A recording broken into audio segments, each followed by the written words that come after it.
विश्व की आबादी का छठा भाग भारत में रहता है।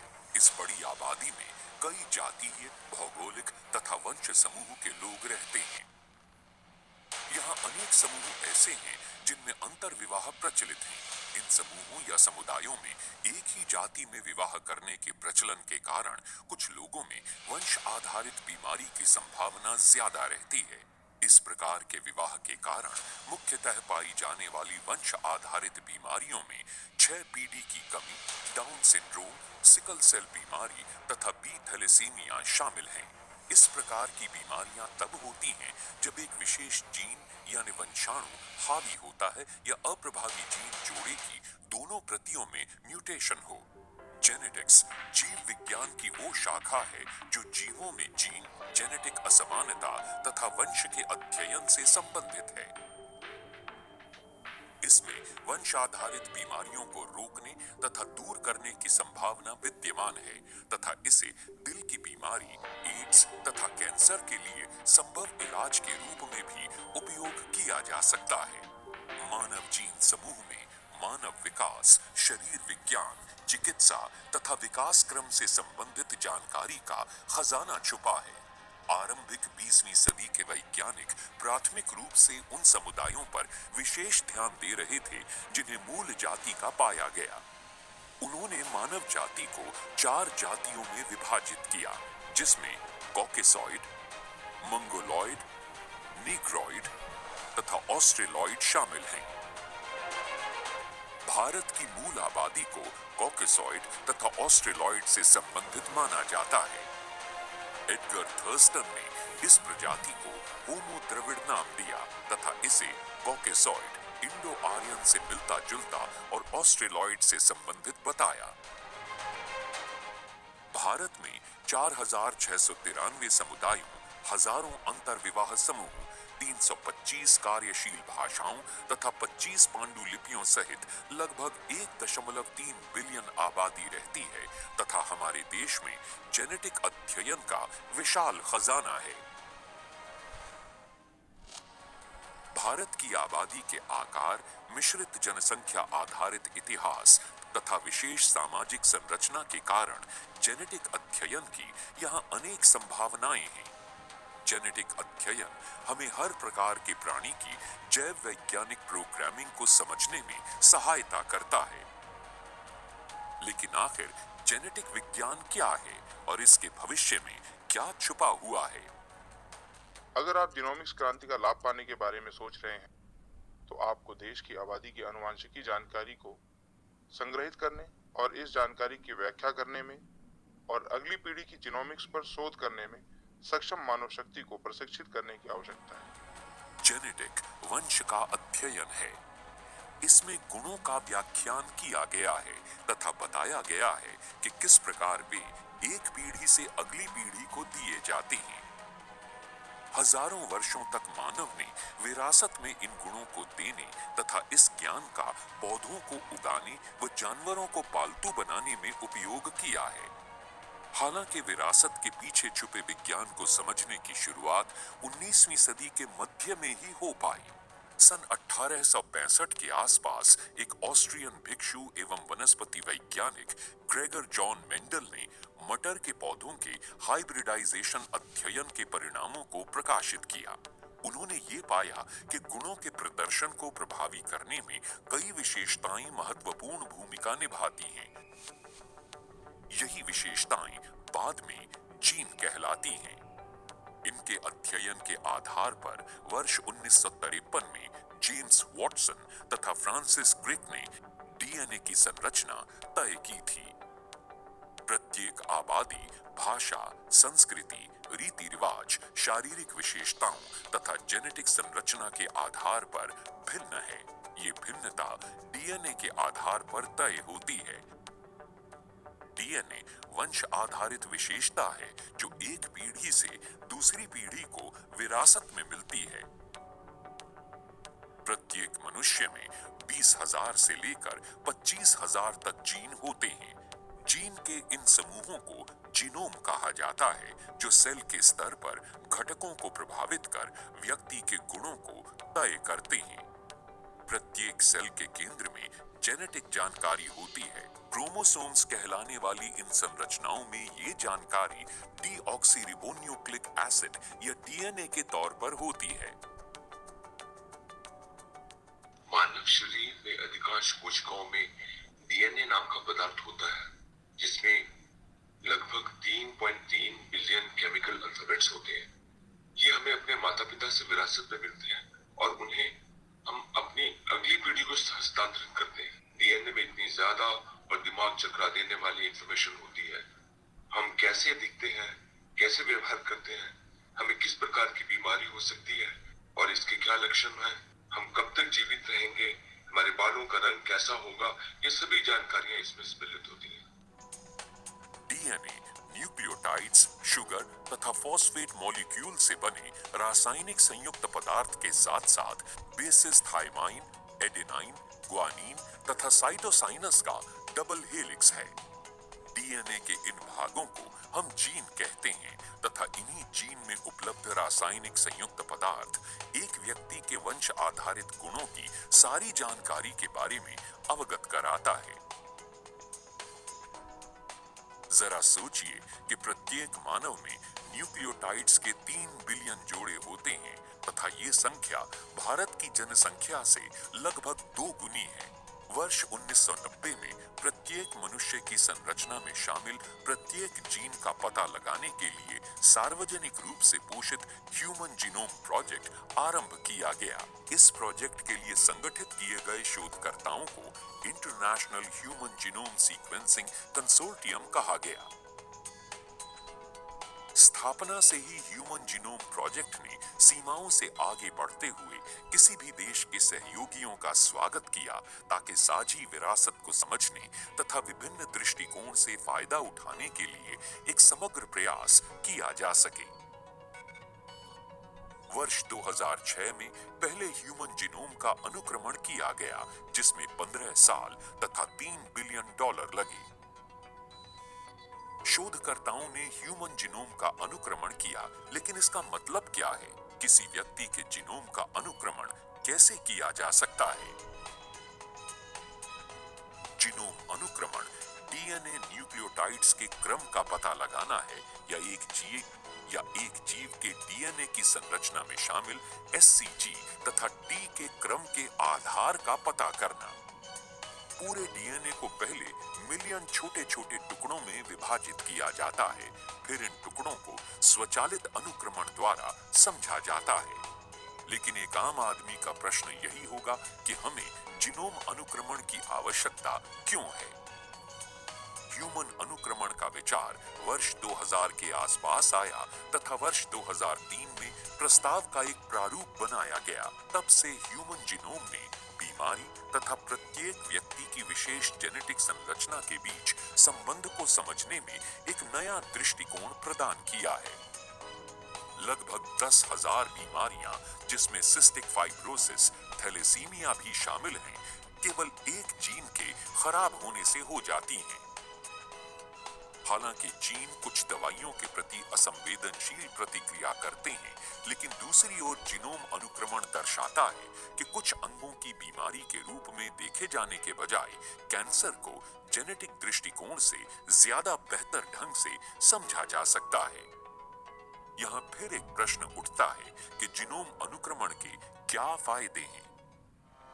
भारत के 70 मिलियन लोग ऐसी जेनेटिक बीमारी से पीड़ित हैं जिसमें दुर्लभ जेनेटिक बीमारियां ज्यादा संख्या में हैं।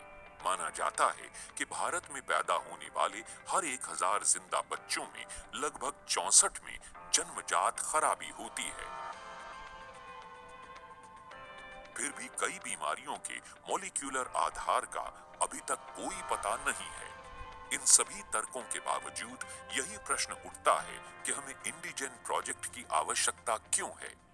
Institute of genomics and integrated biology में इंडिजन नाम का कार्यक्रम शुरू किया गया है। इंडिजन से अभिप्राय ये है कि भारत में जीनोमिक्स एंड पब्लिक हेल्थ के लिए, जिसमें हमने पूरे देश से 1400 जीनोम सैंपल एकत्रित किए हैं, उसका उद्देश्य यह है कि हजारों लोगों का जीनोम डाटा मैपिंग करना, इस डाटा को जीनोमिक्स मेडिसिन का देश में प्रसार के लिए उपयोग किया जाना है। इंडिजन प्रोग्राम का नेतृत्व CSIR institute of genomics and integrative biology Delhi और CSIR centre for cellular and molecular biology Hyderabad ने किया तथा इसे CSIR इंडिया द्वारा वित्त पोषित किया गया। CSIR institute of genomics and integrative biology वैज्ञानिक तथा औद्योगिक अनुसंधान परिषद का एक प्रमुख संस्थान है जो genomics, molecular medicine, bio informatics तथा प्रोटियोमिक्स के क्षेत्रों में राष्ट्रीय महत्व के शोध में कार्य करता है। इंडिजन P5 स्वास्थ्य में नए युग की स्वास्थ्य अर्थव्यवस्था और एक नई सामाजिक संरचना में भाग लेने की भारत की क्षमता की शुरुआत है, जहां हम यथासंभव अधिक से अधिक चीजों को रोकने की कोशिश कर सकते हैं। ये कार्यक्रम भारत के विभिन्न जातीय समूहों के हजारों प्रतिनिधियों के पूरे जीनोम अनुक्रमण को करने के लिए बनाया गया था। इसका उद्देश्य जेनेटिक महामारी विज्ञान को समझकर आबादी की जीनोम जानकारी का उपयोग करके जन स्वास्थ्य तकनीकी एप्लीकेशन विकसित करना था। ये पहला अवसर था जब एक विस्तृत अध्ययन के लिए भारतीयों का एक विशाल नमूना एकत्रित किया गया। वर्ष 2009 में भारत का पहला ह्यूमन जीनोम अनुक्रमण पूरा किया गया, जिसने इंडिजन कार्यक्रम की नींव रखी। लेकिन ये कार्यक्रम भारत में आधिकारिक रूप से वर्ष 2019 में आरंभ किया गया। CSIR ने भारत में अनेक कॉलेजों में शिविर आयोजित कर लगभग 5000 युवाओं में से लगभग 1008 युवाओं को चुना तथा उपस्थित लोगों को जीनोमिक्स व बीमारी में जीन की भूमिका के बारे में बताया। कुछ विद्यार्थियों व भागीदारों ने खून के नमूने दान किए, जिससे उनके DNA अनुक्रम को एकत्रित किया गया। मुख्य उद्देश्य प्रत्येक राज्य तथा विभिन्न जातियों के प्रतिनिधियों को शामिल करना था। ह्यूमन जीनोम सीक्वेंसिंग के लिए हमने उस तकनीक का उपयोग किया है जिसका उपयोग विश्व भर में प्रचलित है। इसे सीक्वेंस बेस्ड सिंथेसिस के नाम से भी जाना जाता है। विश्व में बहुत सी ऐसी कंपनियां हैं जिन्होंने इस टेक्नोलॉजी का विकास किया है और इससे कमर्शियल प्रोडक्ट्स भी बनाए गए हैं। हमने उन्हीं तकनीकों को अपनाया, लेकिन हमारा लक्ष्य मुख्यतः भारत उपमहाद्वीप में बेसल जीनोम के बारे में खोज करना है। CSIR IGIB तथा CSIR CCMB दोनों ने परिणामों के लिए इल्यूमिना नोवा 6000 अनुक्रमण का प्रयोग किया है। इस प्रोजेक्ट पर लगभग 18 करोड़ रुपए खर्च हुए। इंडिजन प्रोजेक्ट का प्रमुख उद्देश्य भारतीयों में जेनेटिक भिन्नता की सीमाओं को समझना तथा कुछ बीमारियों से कुछ जीन के संबंध को जानना है। ऐसी जानकारी का पता लगाने के उपरांत CSIR व्यावसायिक जीन जांच सेवाएं प्रदान करने वाली अनेक रोग निदान प्रयोगशालाओं के साथ जुड़ने की सोच रहा है। ह्यूमन जीनोम प्रोजेक्ट द्वारा प्रोत्साहित की गई तकनीक तथा संसाधनों का बायोमेडिकल शोध पर गहरा प्रभाव पड़ेगा तथा इससे बायोलॉजिकल शोध व क्लिनिकल मेडिसिन के क्षेत्र में क्रांति की संभावना है। इंडिजन के परिणामों का उपयोग जनसंख्या स्तर पर जेनेटिक विविधता को जानना, क्लिनिकल एप्लीकेशन के लिए जेनेटिक वेरिएंट फ्रीक्वेंसी उपलब्ध करवाना तथा बीमारियों के जेनेटिक महामारी विज्ञान को समझना है। जेनेटिक व्यवहार में होने वाले बदलावों की जानकारी हमें रोगी के लिए उचित व प्रभावी दवाई बताने में सहायता करेगी। जीनोम अनुक्रमण से व्यक्ति को उसके वंश के बारे में पता लग सकेगा। तेज तथा विशेष डायग्नोस्टिक जांच अनगिनत बीमारियों के समय पर इलाज को संभव बना सकती है। मेडिकल शोधकर्ता नई प्रकार की दवाइयों, इम्यूनोथेरेपी तकनीकों तथा पर्यावरणीय स्थितियों की ओर ध्यान न देने जैसे संभावित बीमारियों के कारणों के आधार पर नोवल थेरेप्यूटिक रेजिमेंट तैयार कर सकते हैं तथा जीन थेरेपी के माध्यम से खराब जीन में सुधार या बदलाव लाया जा सकता है। जीनोमिक्स के बारे में जानने से हमें मानव विकास तथा सभी प्राणियों के साथ जुड़े हमारे सामान्य जीव विज्ञान को समझने में सहायता मिलेगी। इंडिजन के परिणामों का उपयोग दुर्लभ जेनेटिक बीमारियों का प्रभावी व शीघ्र रूप से पता लगाने के लिए अंदाजा लगाने वाली एवं रोग निवारक तकनीकों समेत कई क्षेत्रों में किया जा सकेगा। हम उस स्थिति में आ गए हैं जहां इस तकनीक के वास्तविक उपयोग से कुछ सवाल उठ रहे हैं, जैसे इससे सामाजिक कल्याण कैसे होगा। जीनोमिक्स एंड इंडिजन की शक्ति का उपयोग उन लोगों की पहचान के लिए किया जाएगा जिन्हें रेयर जेनेटिक रोग है, ताकि इससे उनका मॉलिक्यूलर डायग्नोसिस किया जा सके और यह पता लगाया जा सके कि समाज में किन किन लोगों को ये रोग है। भारतीय समाज कई प्रकार से स्ट्रेटिफाइड है। हम अभी भी परंपरागत पद्धतियों से ही विवाह इत्यादि करते हैं, जिसका अभिप्राय ये हुआ कि हम अभी भी एक लार्ज कम्युनिटी की तरह, बड़े समाज की तरह रहते हैं। इस जानकारी का उपयोग कर ऐसे उपसमूहों से संबंधित व्यक्ति विशेष खराबी की जांच करवाने का सही निर्णय ले सकते हैं। जेनेटिक खराबी से ग्रस्त व्यक्ति जीवन शैली में आवश्यक बदलाव लाकर या चिकित्सा सहायता से स्वस्थ जीवन जी सकते हैं। हम जीनोम कार्ड तैयार करते हैं, उसी के माध्यम से हम संरक्षित तरीके से संवाद करते हैं। इंडिजन एक निरंतर किया जाने वाला कार्य है। हमने आरंभ में 108 केसेस का जीनोम सीक्वेंस किया।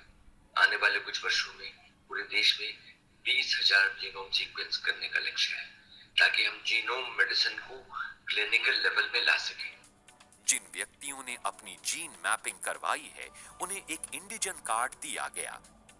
ये कार्ड गोपनीयता, डाटा सुरक्षा तथा मापनीयता को ध्यान में रखते हुए बनाया गया है, जो जनसंख्या स्तर पर निजी जीनोमिक्स को लागू करने के लिए अनिवार्य है। दुर्लभ बीमारियों से ग्रस्त लोगों की मेडिकल जानकारी तथा जीनोमिक डेटा का विश्लेषण बीमारियों के कारणों में शामिल जेनेटिक खराबी का पता लगा सकता है। इस डेटा का उपयोग बेहतर डायग्नोस्टिक तथा थेरेप्यूटिक को बनाने में किया जा सकता है, ताकि बीमारी को मिटाया जा सके। ये डेटा आकलन भारत में स्वास्थ्य देखभाल क्षेत्र पर गहरा प्रभाव डालेगा, चाहे वो दंपतियों को स्वस्थ रूप से बच्चों को पालने में सहायता करना हो या बीमारियों को रोकने व उनके इलाज में बेहतर चिकित्सा उपाय ईजाद करना।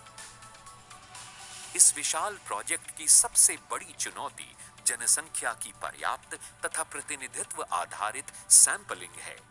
अन्य देशों में जीनोम प्रोजेक्ट का लक्ष्य लगभग 1 लाख जीनोम है। इसके मुकाबले में भारत का 10,000 जीनोम का लक्ष्य अच्छी शुरुआत है, लेकिन इसमें वृद्धि की आवश्यकता है। सैंपलिंग के तरीकों को भी समझना आवश्यक है।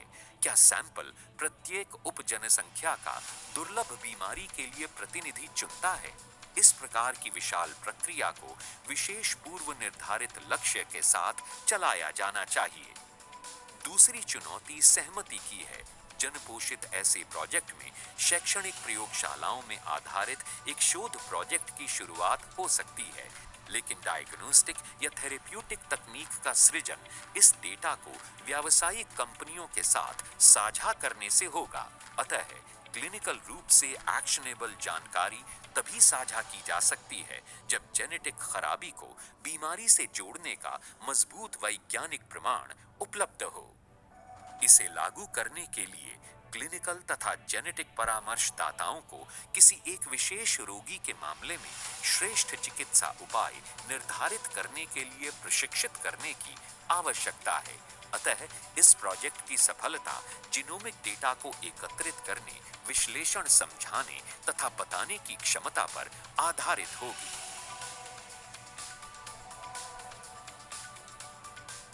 हम देश भर में 280 क्लिनिशियंस 70 सेंटर्स में ट्रेनिंग दे चुके हैं। हमारा ध्येय यह है कि सभी मेडिकल कोलीग्स को जीनोम मेडिसिन के बारे में ट्रेनिंग दें, ताकि इस प्रशिक्षण से वे अपनी क्लिनिकल प्रैक्टिस में जीनोम मेडिसिन का उपयोग करने में सक्षम हो सके।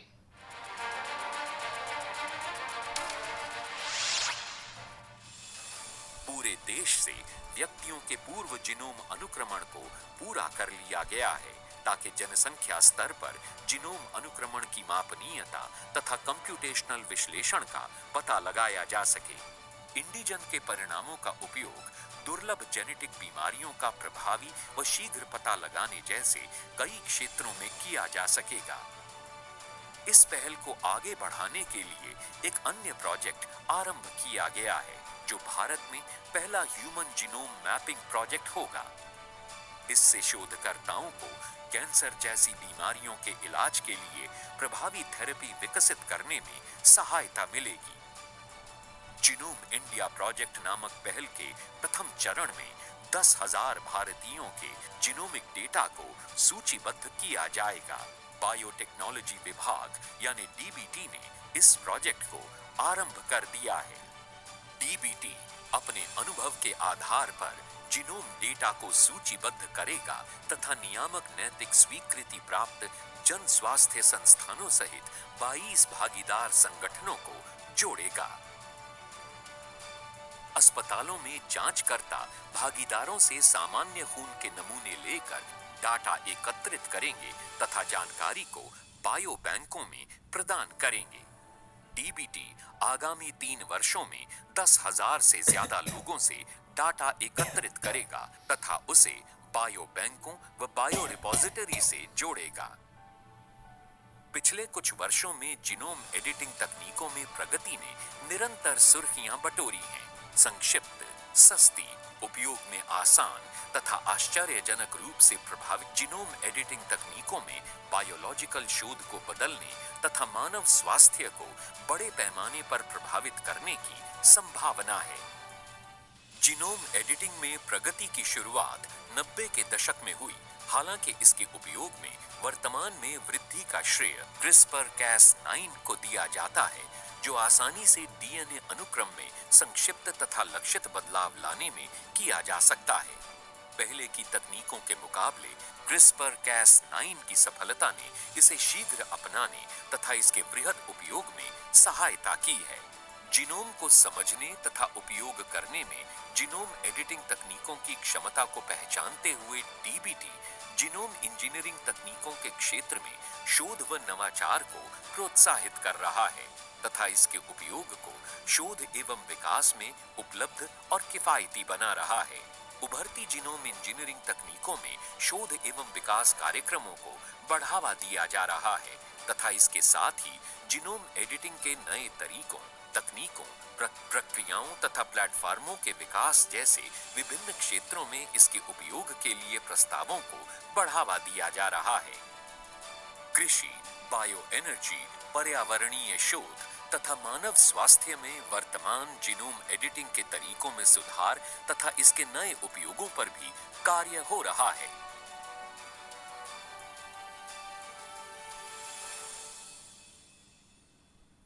हमारे 2 कार्यक्रम हैं। पहला genomics for understanding rare diseases alliance network, इसे हम शॉर्ट फॉर्म में गार्डियन कहते हैं, जिससे पूरे देश के क्लिनिशियन अपने पेशेंट्स जिन्हें की जेनेटिक डिसऑर्डर्स हैं, उनके सैंपल्स जिन्हें वो महंगे होने के कारण उनका सीक्वेंसिंग नहीं करवा सकते, उन्हें हम ये सेवाएं मुफ्त देते हैं। ये हमारा समाज के प्रति प्रतिबद्धता है। इन जीनोम्स की हम इंटरप्रिटेशन करके वापस उन्हीं अस्पतालों में भेजते हैं ताकि रोगी को जेनेटिक काउंसिल की जा सके।